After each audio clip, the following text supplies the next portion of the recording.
안녕하십니까. 8월 19일 목요일 말씀 묵상 함께 시작하겠습니다. 다시 새날이 밝고 주님의 은혜를 받을 수 있는 기회도 다시 열렸습니다. 매일의 삶이 주님으로부터 오는 그 은혜, 그 사랑을 받을 수 있는 기회다.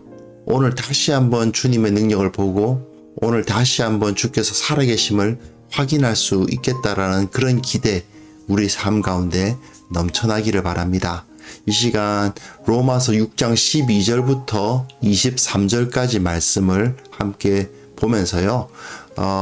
주님께서 우리를 받아주시고 우리가 주님과 함께 십자가에 못 박혀 죽고 또한 주님과 함께 다시 살아났다는 이 놀라운 영적인 진리를 확인하는 시간이 되었으면 좋겠습니다. 그런 말씀을 보시면서 이 바울이 무엇이라고 이 복음을 가르치고 있는지를 확인해 보도록 하겠습니다.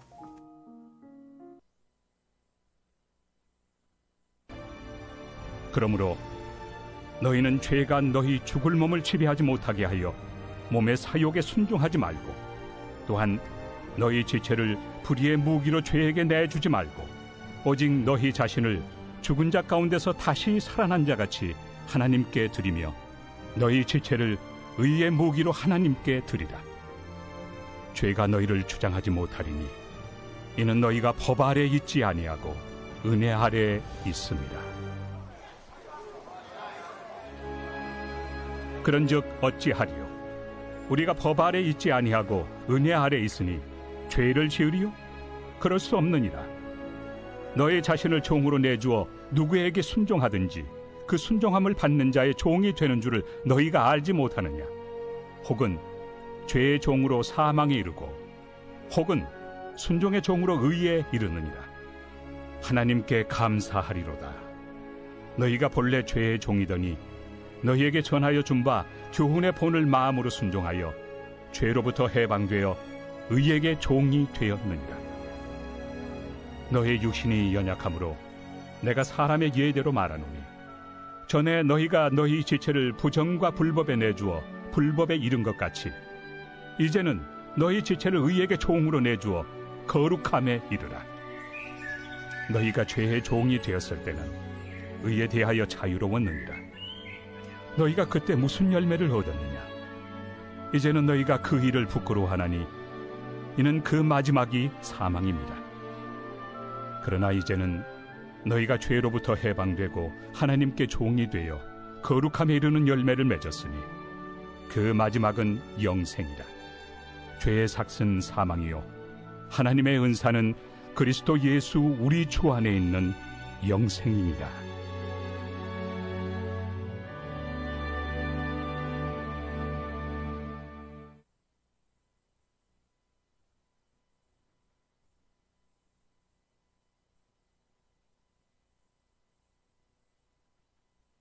네, 이제 우리 로마서를 계속 읽어가고 있는데요. 지난 시간에 어떤 이야기가 있었는지 다시 한번 기억해 주셨으면 좋겠습니다. 바울은 이제 우리가 예수님과 함께 연합하여 죄에 대해서 죽었다. 우리는 죄라는 거에 대해서는 완전히 죽었다. 그렇기 때문에 죄에 대해서 죽은 우리가 어떻게 죄를 지을 수 있겠느냐는 이야기를 하고 있어요. 사실은 같은 이야기입니다. 같은 이야기가 오늘 본문에서도 마찬가지로 이어지고 있는데 표현법이 다를 뿐이죠. 하나님 앞에서 의롭다 하는 건 무슨 뜻입니까? 의롭다. 이걸 꼭 기억해 주셨으면 좋겠어요. 의롭다라는 말은 친하다란 말입니다. 친하다, 가깝다. 하나님 앞에서 우리가 의롭다라는 것은 하나님의 백성이다. 하나님께서 우리를 특별하게 보신다. 하나님께서 우리를 자기 백성으로 삼으신다. 그런 의미거든요. 하나님과의 관계성이 좋다는 의미입니다. 하나님과 관계성이 좋기 위해서는, 하나님과 가까워지기 위해서는 뭐가 필요하죠? 예수님과 연합하는 것이 필요합니다. 왜냐하면 예수님이 하나님 앞에 가장 가까운 분이기 때문이죠. 우리는 예수님께 연합함으로써 예수님이 하나님과 가까우시니까 우리도 하나님과 가까워지는 겁니다. 예수님과 동일하게 되니까요. 그래서 예수님과 연합하기 위해서 우리가 뭘 합니까? 예수님과 함께 죽고 또 예수님과 같이 살아나는 그런 신비적인 연합을 이루게 되죠. 그것이 여기에 나타나는 것입니다. 자, 개인과 민족이 어떻게 구원을 받는가? 6장부터 11장까지. 자, 다시 한번 설명드리면요. 1장부터 5장까지는 이신칭의 믿음으로 말미암아 의롭다함을 얻는다라는 것이 선포되고 있는 부분이고, 6장부터 11장까지는 개인은 어떻게 구원을 받고 그러므로 인해서 민족은 어떻게 구원을 받는가를 설명하고 있는데, 그래서 6장부터 8장까지는 개인, 그리고 9장부터 11장까지는 공동체, 민족의 구원에 대해서 이야기를 해요. 근데 그 가운데서 6장은 은혜와 죄의 관계, 아니 죄를 지었는데 어떻게 믿음으로 구원을 받을 수 있는가라는 문제를 다루는데, 믿음으로 구원을 받게 되면 그 은혜로 인해서 죄를 멀리하게 된다, 그 이야기를 하는 거죠. 그래서 이제 어제 본문에서는 죄에 대해서 우리가 죽었다, 그리고 또한 우리는 하나님에게 대해서 살았다라는 것을 오늘 본문이 이야기를 하고 있는 겁니다. 자, 현대인들이 읽을 때에는 이제 바울의 가르침을 볼 때 여러 가지 좀 어려움이 있는데, 그 부분을 우리가 좀 설명을 하면서 이야기를 해보도록 해요. 자, 너희는 죄가 12절입니다. 그러므로 너희는 죄가 너희 죽을 몸을 지배하지 못하게 하여 몸의 사욕에 순종하지 말고 너희 지체를 불의의 무기로 죄에 내주지 말고 오직 너희 자신을 죽은 자 가운데서 다시 살아난 자 같이, 그렇죠? 죽은 자 가운데서 다시 살아난 자 같이, 이게 중요합니다. 죽은 자 가운데서 다시 살아난 자와 같이 하나님께 드리며 너희 지체를 의의 무기로 하나님께 드리라고 되어 있어요. 우리는 그러니까 어떤 존재입니까? 죽었어요. 죄에 대해서는 죽었습니다. 그런데 또한 죽은 자 가운데서 다시 살아난 것입니다. 자, 우리가 죽었습니까? 예수님을 믿으면 정말 죽나요? 아니죠. 살아있잖아요. 다시 살아나는 것은 언제 일어날 일이죠? 주님께서 재림하시고 난 다음에야 일어날 일입니다. 그런데 그것은 지금 우리에게 일어난 일이 아니지 않는가 싶은 생각이 듭니다. 그런데 바울은 너희 죽을 몸을 지배하지 못하게 하라고 이렇게 가르치거든요. 죽을 몸, 아직 안 죽었죠. 그런데 어제 본문에서 뭐라고 말했습니까? 너희는 죄에 대하여 죽었다. 우리는 죽은 몸이 아니고 죽을 몸인데, 죄에 대한 죽음은 완성되지 않았어요. 사실은 우리 가운데 죄가 있잖아요. 사실은 살아있지 않습니까? 우리들 가운데 죄에 대한 욕구, 죄에 대한 유혹을 받는 그런 요소들이 남아있지 않습니까? 아직 안 죽었어요.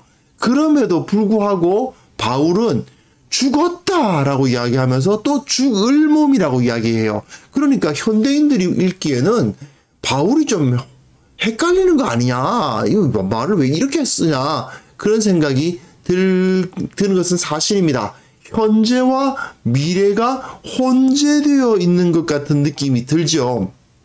이것은 바울이 구약의 선지자들과 비슷한 방식으로 글을 쓰고 있기 때문에 그래요.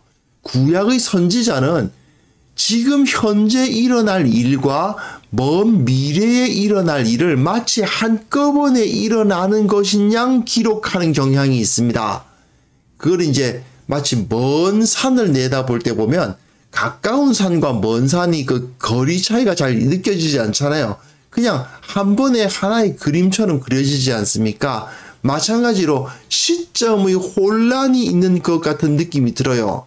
그래서 이것을 신학적으로 볼 때는 이미, 그러나 아직, 이런 말을 씁니다. 또는 이미 임한 미래, 그런 말을 써요. 미래에 일어날 일인데 이미 임했다. 이게 무슨 말이냐 싶지만 그러한 사고가 우리들에게 필요한 것입니다. 예를 들어서 이제 결혼을 앞둔 그 젊은이들이 있다고 칩시다. 이 두 사람은 아직은 결혼하지 않았어요. 하지만 결혼식 날짜도 다 잡아놨고 이제 어떻게 결혼하고 난 다음에 어느 집에서 어떻게 살 것인가가 다 정해져 있어요. 그럼 이 두 사람은 아직 결혼하지 않았지만 결혼한 거나 다름이 없고 부부가 아니지만 부부처럼 행동하게 되죠. 그런 모습과 같습니다. 우리는 하나님의 나라에 아직 들어가지 못했지만 그리고 우리의 몸은 아직까지 죄에 대해서 완전히 죽지 않았지만 우리는 이미 죽은 자처럼 살고 그리고 하나님의 나라에 들어간 사람처럼 사는 거예요. 그것을 여기서 보여줍니다. 그리고 단순히 미래에 그런 일이 있을 거니까 지금 그렇게 한다는 수준은 아니고 현재의 성령의 능력이 미래에 우리에게 주어질 그 은사를 미리 우리에게 허락해 주십니다. 그러니까 우리는 지금 하나님의 나라에 완성된 하나님의 나라에 들어가지 못했지만 지금 하나님의 나라를 맛보면서 살죠. 그러한 개념으로 이걸 바라보셔야 됩니다. 우리의 몸은 아직까지 죄에 대해서 완전히 죽지 않았어요. 하지만 그럼에도 불구하고 우리 죄는 죄에 대해서 죽었다라는 그런 그 선포가 이루어졌어요. 그렇다면 우리는 어떻게 살아야 되느냐는 것입니다. 아직 완벽하게 죄에 대해서 죽지 않았지만 그럼에도 불구하고 우리는 죄에 대해서 죽었다라는 선포가 이루어진 상태라면 우리는 어떻게 해야 되느냐? 우리의 지체를 불의 무기로 죄에게 내주지 말고 죽은 자 가운데서 다시 살아난 자로서 우리의 지체를 의의 무기로 하나님께 드리는 삶, 적극적으로 하나님께 순종하는 삶을 살아야 된다는 거예요. 그러니까 내가 완전히 죄에 대해서 죽지 않았기 때문에 나는 적극적으로 죄를 죽이는 삶을 살아야 됩니다. 내가 온전히 나는 의로서 거듭난 사람이겠지만 아직까지 완벽하게 거듭나지는 않았기 때문에 그 거듭난 자 같이 다시 살아난 자 같이 살아려고 노력해야 돼요. 아직 완전히 죽지 않았지만 죽은 자처럼 사는 것이고 완전히 다시 살아나지 않았지만 다시 살아난 자로서 살아가는 거예요. 그게 바로 무엇입니까? 믿음입니다. 그걸 믿음이라고 해요.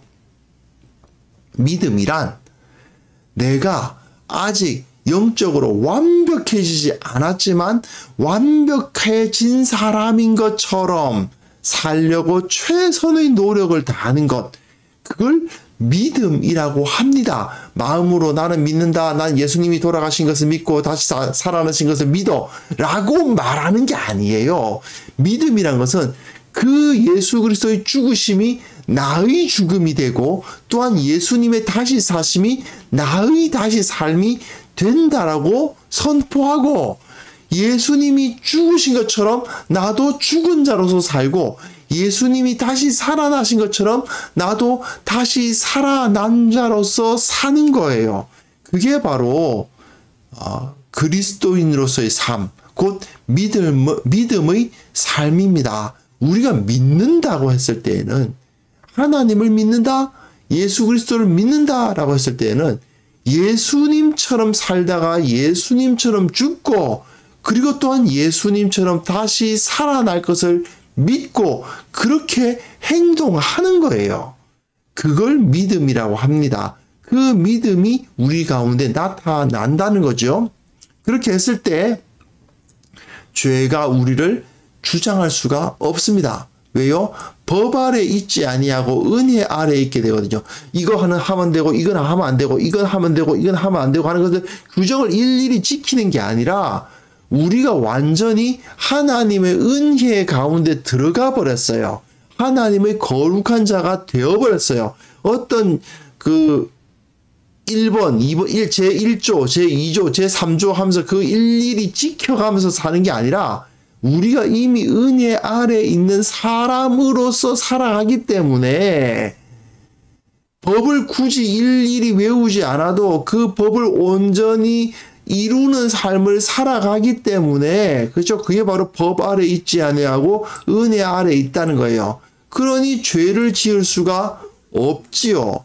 일일이 법의 규정에서 이런 거 하면 안 되고 이건 하면 안 되고 이런 거 하면 안 된다라고 법 규정이 딱 나와 있는데 보통 어떻습니까? 우리들 같은 경우에 민주 시민들이 민주국가의 법을 이렇게 보면은 당연한 거 아니야? 라는 생각이 들 때가 있죠.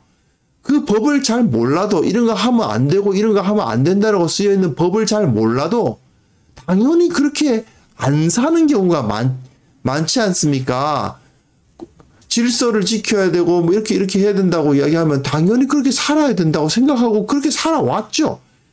뭐 또 새삼스럽게 저거 하면 안 된다고 그러나 싶은 생각이 들 때가 있습니다. 바로 그런 상태로 우리가 들어갔다는 것입니다. 하나님의 백성이 되어버렸어요. 하나님의 백성이 됐기 때문에 이건 하면 안 되고 이건 하면 안 되고 할 필요가 없어요. 이미 그걸 하면 안 되는 것이 내게 체화되어 있으니까요. 그래서 우리는 이제 종인데 너희 자신을 종으로 내주어 누구에게 순종하든지 그 순종함을 받는 자의 종이 되는 줄을 너희가 알지 못하느냐? 혹은 죄의 종으로 사망에 이르고 혹은 순종의 종으로 의에 이르느니라. 죄의 종이 되면 사망에 이르고 순종의 종이 되면 의에 이른다. 죄의 종이 되면 죽고 순종의 종이 되면 의, 즉 하나님과의 가까운 자리에 이르게 된다는 얘기죠. 그러면서 하나님께 감사하리로다. 너희가 본래 죄의 종이더니 너희에게 전하여 준 바 교훈의 본을 마음으로 순종하여 죄로부터 해방되어 의에게 종이 되었느니라. 이게 무슨 얘기겠어요? 우리가 마음으로 순종한다는 말이 그냥 생각으로만 순종한다는 뜻이 아니에요. 진심으로 순종한다는 얘기예요. 어떤 법칙이 있으니까 이거 해야 되나 보다 하고 따르는 게 아니라 그걸 당연히 하는 것으로 생각하고 기쁨으로 행동하는 걸 말하는 겁니다. 그 마음으로 온전한 순종을 했을 때 죄로부터 해방되어 의에게 종이 되는 역사가 일어납니다. 즉 믿음이란 무엇입니까? 순종입니다. 우리 전심으로 하나님께 순종하는 것이 곧 믿음이라는 것입니다. 그래서 바울은 계속해서 이야기하는데 육신이 연약함으로 내가 사람의 예대로 말하노니 전에 너희가 너희 지체를 부정과 불법에 내어주어 율법에 이른 것 같이 불법에 이른 것 같이 이제는 너희 지체를 의에게 종으로 내주어 거룩함에 이르라. 그렇죠? 부정과 불법에 이제 너희 지체를 내주고서 그 불신자일 때 하나님을 믿지 않았을 때에는 더러운 것 불법에 나의 자신을 내주어서 불법에 이르렀다.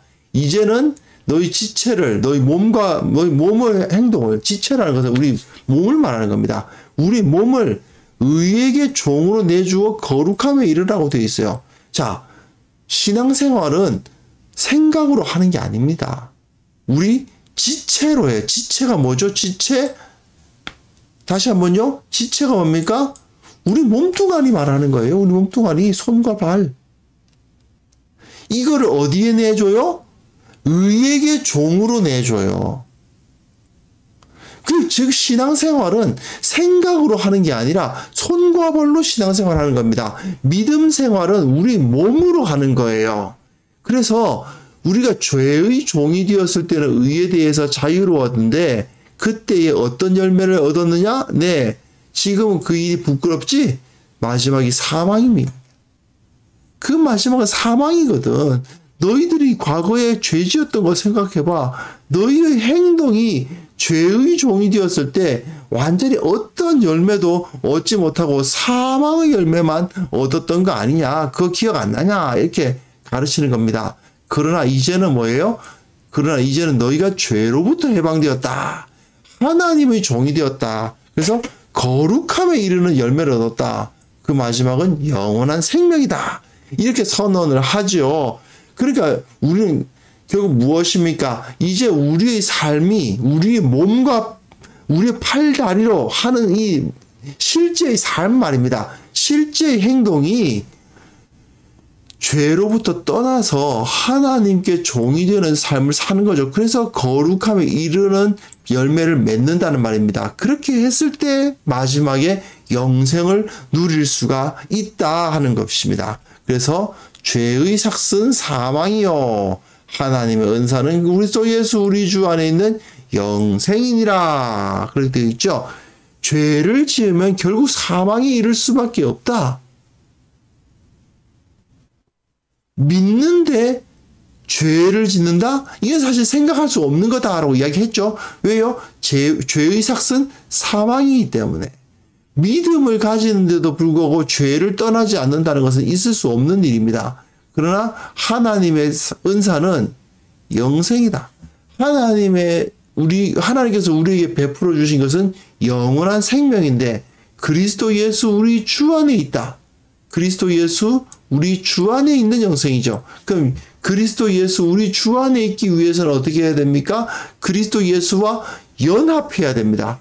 그럼 무슨 뜻일까요? 예수님처럼 사는 걸 말하는 겁니다. 예수님처럼 행동하고 예수님처럼 말하고 예수님께서 추구하셨던 그 가치를 추구하며 살아가는 것을 의미하는 것입니다. 그게 바로 예수님과 함께 연합하는 것이죠. 자, 6장 1절에 은혜를 더하게 하려고 죄에 거하겠느냐? 이 질문에 대해서 6장 1절부터 23절이 답해주고 있는 거예요. 우리가 은혜를 받았으니까, 구원받았으니까 마음대로 죄 지어도 되겠네? 그런 생각을 하는 사람들에게 바울이 답변을 해주는 것입니다. 율법을 지킴으로써 의롭다함을 받는 것이 아니다. 오히려 율법을 많이 알면 많이 알수록 죄가 더 많아질 뿐이다. 하지만 그렇게 율법을 알아서 죄가 더한 곳에 하나님의 은혜가 더하기 때문에 우리는 하나님으로부터 구원을 얻을 수가 있다. 그 이야기를 선포했습니다. 그러면 이제 우리는 하나님의 은혜를 통해서 구원을 받기 때문에 죄의 종이었다가 의의 종이 되었다. 죄에 대해서는 죽었다. 하나님께 대해서는 다시 살아났다. 그러므로 우리는 믿음으로 말미암아 죄의 종이 아니라 의의 종이 되었다. 본질이 바뀌었다. 우리는 더 이상 죄 안에 거할 수 있는 사람들이 아니다. 그렇게 강조를 하고 있는 것입니다. 그러므로 우리는 율법의 조문을 하나하나 지키는 것이 아니라 오히려 그 율법이 없다 하더라도 예수 그리스도의 모범을 따라서 예수님처럼 살아가다 보면 그것이 곧 의로움이 되고 그것이 곧 하나님 앞에 가까워짐이 되는 거거든요.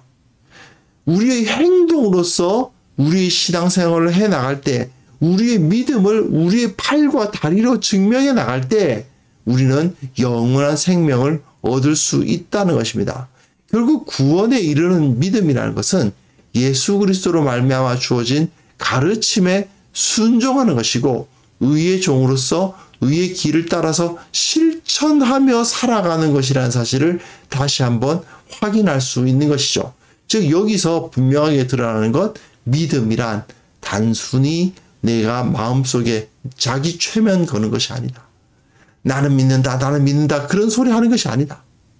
믿음이란 정말 주님처럼 살려고 예수님처럼 살다가 예수님처럼 죽겠다는 결단으로 실제로 그렇게 살아가는 것, 그것을 믿음이라고 하고, 그런 믿음을 가진 자는 율법을 따로 알지 않아도 할례를 받고 어쩌고저쩌고 유대인처럼 살지 않아도 모두 다 구원을 받게 되어 있고 영원한 생명을 얻게 되어 있다.